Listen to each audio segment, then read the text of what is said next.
So ayan mga kadrama-rama, alam ko pong inaabangan nyo po no, yung next na mangyayari po dito sa Abot Kami na Pangarap dahil sobrang nakaka-tense na nga po no, at saka nakaka-excite na nga din talaga yung pinapakita talaga ni Director every episode dito sa Abot Kami na Pangarap. At alam naman po talaga natin mga kadrama no, kung ano talaga yung nangyayari ngayon dahil nga po sa galit nga po ni RJ, talagang napalayas nga po niya itong si Zoe na talagang sinasabi nilang anak nga po talaga ni Doc RJ. At si Doc RJ din talaga ay tinuturing niya talagang anak itong si Zoe. Pero nagdahil nga po itong si Zoe, mula nang nawala yung mami niya, namatay si Dax, yung mahal niya, namatay pa yung anak niya, ay talagang iba talaga yung dala kay Zoe yun, no? Parang na-depress siya.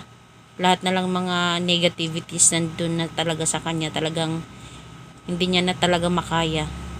So ngayon yung nangyari ay talagang nagplano nga po talaga itong si Zoe no, na talagang hindi na lang talaga sagipin itong si Lynette. At siya din yung dahilan bakit itong si Lynette ay muntikan nang masunog doon talaga sa conference room dahil nga po sa kanilang pag-aaway.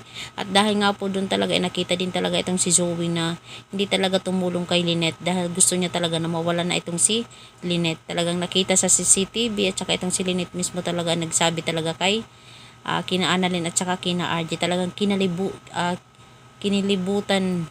kinalabutan, ano ba yan, mga ganyan ba, parang nanindig balahibo talaga itong si RJ nung sabihin niya talaga doon kay Zoe na yung katotohanan. At saka itong si Zoe ay talagang nanindig balahibo si RJ na nung time na sinabi ni Zoe na hindi daw siya nagsisisi sa kanyang ginawa dito kay Lynette.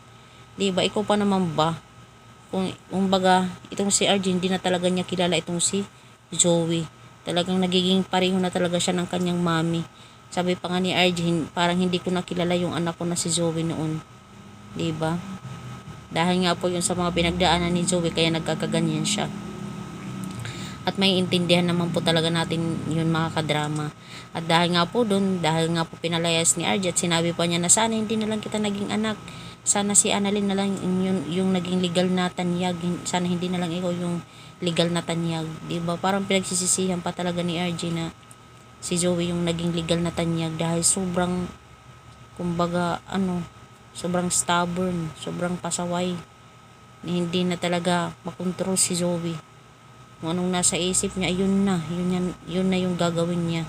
Kasi nakita talaga ni RJ na wala sa kalingkingan itong si Zoe sa attitude talaga ni Annalyn. Dahil si Annalyn sobrang napakabait na bata talaga. Talagang hindi siya nagbigay ng problema talaga sa isipan ng kanyang mga magulang at lalong-lalong na ito si RJ.